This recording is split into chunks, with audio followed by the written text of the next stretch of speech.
That was an expensive mistake.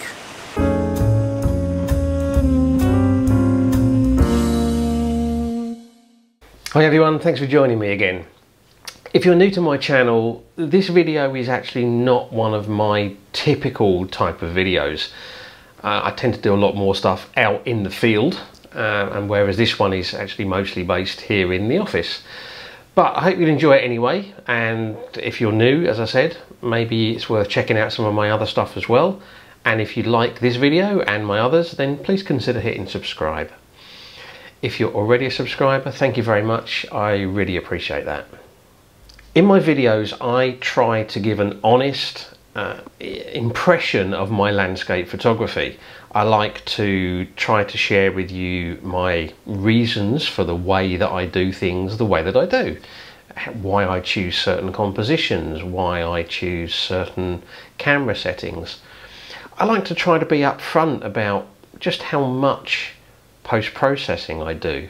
Now, I don't show the post-processing for every single image, but I have over the last year or so shared quite a bit of my post-processing activities, including where I've manipulated images either to correct issues or to remove distracting elements or to even composite some images to improve the overall scene. I think it's important to be upfront about that rather than trying to claim that every single image is, just pure photographic skill out in the field. If you're interested in post-processing stuff, I'm going to put a link up there now to my post-processing playlist. There's several videos in there which shows the kind of stuff that I do. I also try to share not just my successes and when I get images that I'm really happy with. I try to share the experiments, and I also share some of the images that don't work.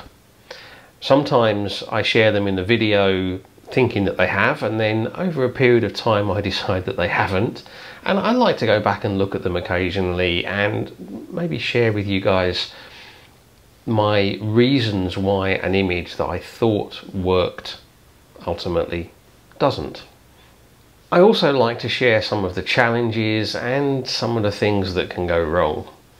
And in this video, what I wanted to do was look at 3 images that I've shared recently in videos that, with the benefit of a little bit of time, I've decided don't work, and I wanted to explain why. And in one of them I also wanted to talk a little bit about something that I did to that image in post-processing that I'm not sure I should have done. I also wanted to talk about 3 images that have worked, that I'm really pleased with. And one of those images, if you've only ever seen my work on YouTube, you won't have seen. It's been shared elsewhere, but it wasn't the subject of a video. And finally, I wanted to share with you one of the things that can happen in photography when it all goes wrong. Okay, so let's talk about a couple of images that didn't work. Now, I did a trip out a little while ago to Santa Pola. It's a coastal area, and I shot about 5 images on that. I'll put a link to that video up there now if you haven't seen it. And 2 of the images that I shared in that video, at the time I thought had worked. I thought they were okay. But with the benefit of hindsight, with the benefit of going back and looking at them afterwards, they don't. And this is the first one. So this image was an experiment in minimalist black and white long exposure. And at the time I wasn't sure about it, but I kind of thought it worked. But what I've actually now realized is that there are a number of things wrong with this image. So first of all, there's too big a contrast between the sea and the sky for the minimalist effect to really work. Secondly, I don't think the exposure time has smoothed the sea out enough for it to really look good as a minimalist exposure. but I really couldn't have extended my exposure time any longer because I was actually battling with the tripod sinking in the sand. And the third thing is, and it's something that my eye just keeps getting drawn to, the sloping angle of the metal structure creates an illusion, at least to me, that the horizon isn't level. And the horizon is level, but it just feels wrong. So this image is a failure in my opinion. I shared it in the video, it hasn't been shared anywhere else, and it won't be shared anywhere else apart from now. The second image was also from that particular shoot. I rushed back to where I'd started out the video actually to get this image before the light went off the scene. And again, it's one of those images that on first looking at it, I kind of thought it worked mostly because of the light. But if I'm going to be honest, it's just too messy. There's too many angles, there's too much going on, it just doesn't work. I don't think there was a better composition there. I don't think I could have shot it any differently. I just think the subject doesn't work for the type of image that I like to do. So this one again is a failure. Now the third image actually is from my most recent video. It was a video when I went out and I was basically being challenged with blue skies, which quite often happens here, and I did a number of experimental shots. This is the image that didn't work. Now the first thing I'm going to say about this image is that in terms of processing this image, if you've watched the video, and I'll just put a quick clip up of that video now, you can see there's some graffiti on the side of the tower, and if you look at the image, that graffiti isn't there. I chose to remove that graffiti because I thought the image looked better without it, and I'm not sure that was the right choice. Either way, the image has other problems. The image is not well balanced. The foreground rock and the tower are on the same side of the image, and it just feels lopsided. Now, if I'd moved a little bit to the left, I probably could have got a better composition, but that would have caused me some other problems with the way the light was falling across the scene, and I'm just not sure that it would have worked. So this image is not a keeper. Just as a point of interest, another image that I shot on that video, which was this one, I didn't remove the graffiti from the building, and my rationale there was simple. The story here was about former glory, and I think the graffiti actually added to the story of this particular image. Okay, so let's talk about images that I've taken recently that I have been pleased with. And actually the first one is also from my last video. It's this one. It was very much an experiment, and I like the way it's come out. Now, when I shot this, I already decided that it was going to be cropped heavily into this letterbox format, and it wouldn't work if there was a lot more space above or below. In fact, below there was a lot of distractions. But I just like the way this has come out. The light on the scene looks nice, and I think there's a nice positioning between the tree, which is actually in the foreground, it's only a short distance away from my camera, and the mountain, which is a considerable distance away. Of course, it also works because there's some really nice side lighting on the scene. The second image is one that if you've only ever seen my images on YouTube, you won't have seen, and it's this one. This wasn't the subject of a video. It was a spur of the moment shot. I'm very fortunate. I have a sea view off of the balcony where I live, and I happened to look out on a Saturday morning. We had a very, very calm sea, and we had blue skies, but there was an element of haze to the east, which was softening the light coming through.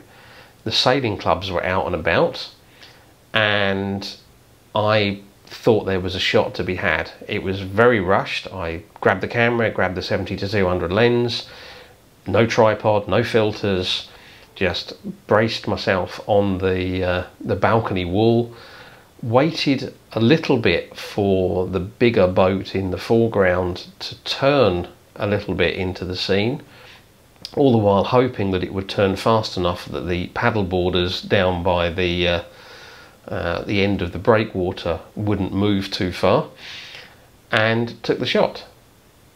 Very little processing involved, and it's just an image that I actually really like. It's not a dark dramatic landscape image, but there's just something about it that appeals to me. The softness of the light, the smoothness of the water, the way the boats are distributed across the scene, and those paddle boarders, I think, add that little extra bit of interest. And the third image that I'm really pleased with, perhaps no great surprise, it's from a shoot that I did a week and a half ago. I'll put a link to that video up there now. And it's this image.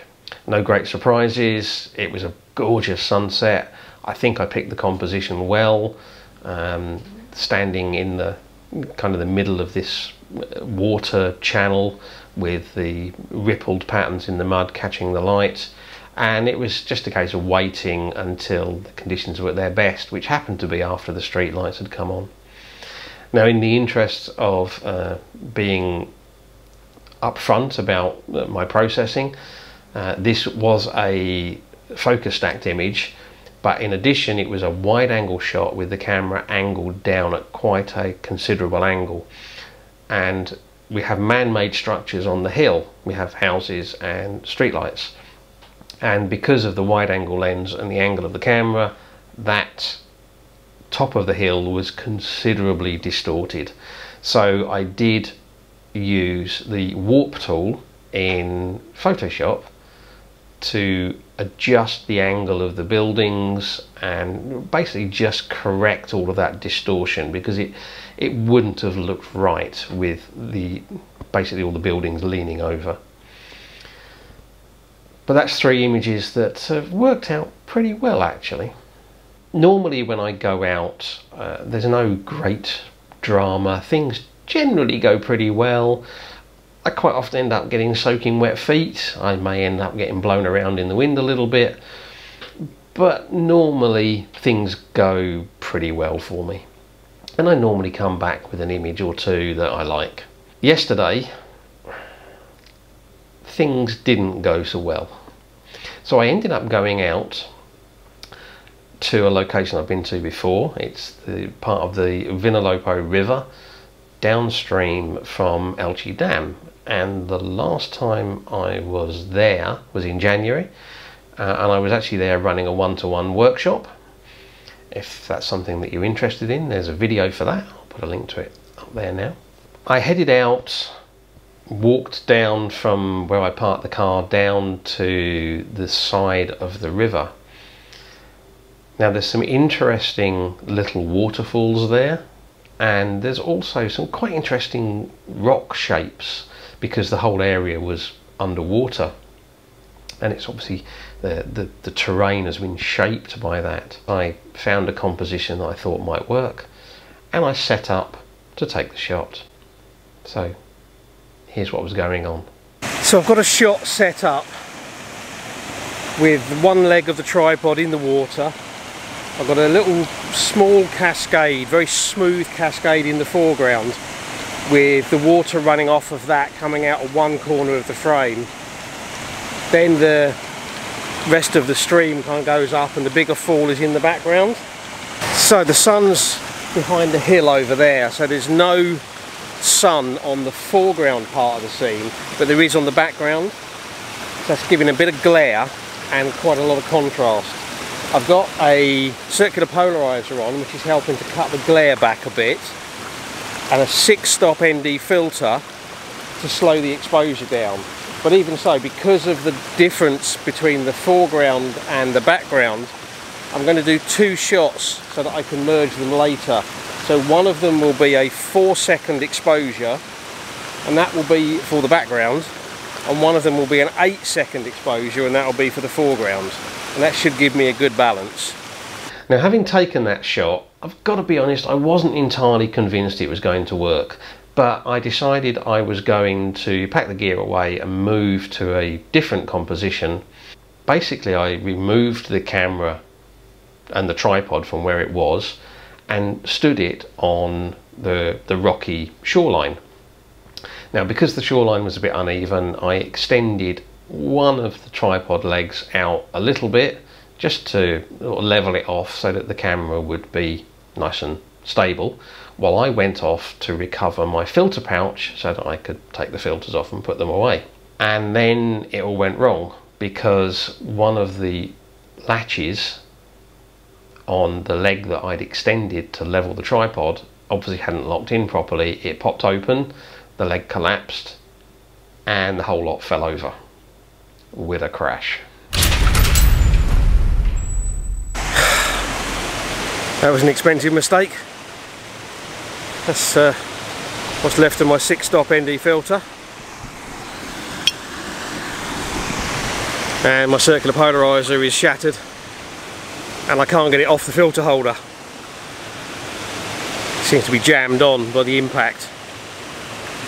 If I can't get that off, then I don't think I'll be doing any more shooting today, because without filters this scene really isn't going to work. So I was really lucky on this one. If the camera had been near to the water, I could have lost the whole lot in the water. If the camera had been on the edge of a drop-off, or if the tripod had been extended much higher, then I could have smashed the lens, I could have smashed the lens mount, I could have damaged the camera. But fortunately, the camera is fine, and the lens is fine.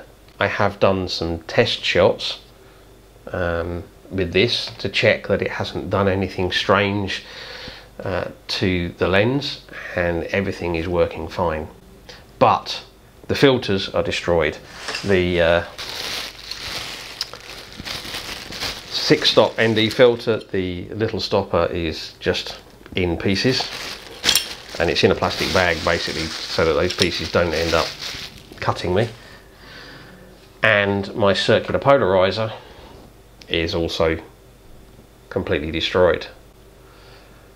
Now, the Lee circular polarizer fits onto a metal ring, and the metal ring is screwed onto the front of the filter holder, so it would screw on the front like that. So the metal ring is actually bent, and I can't physically remove the filter. It's a shame, but these things happen sometimes. I used to be a scuba diver, and I used to shoot underwater video. My wife used to shoot underwater stills, and we were always paranoid about the camera housing flooding and basically destroying the gear. And a professional underwater photographer said to me one day, it's not a case of if you'll flood your camera, it's only a case of when. And I think the same is true in landscape photography. Sooner or later you're going to break something. It's not a case of if, it's a case of when. And I was lucky this time, it was only some filters and it wasn't the whole camera setup that ended up destroyed. And as for the image, well, I decided to process it anyway, and I haven't really had a lot of time to live with it yet, so I'll just put it up here. Let me know what you think.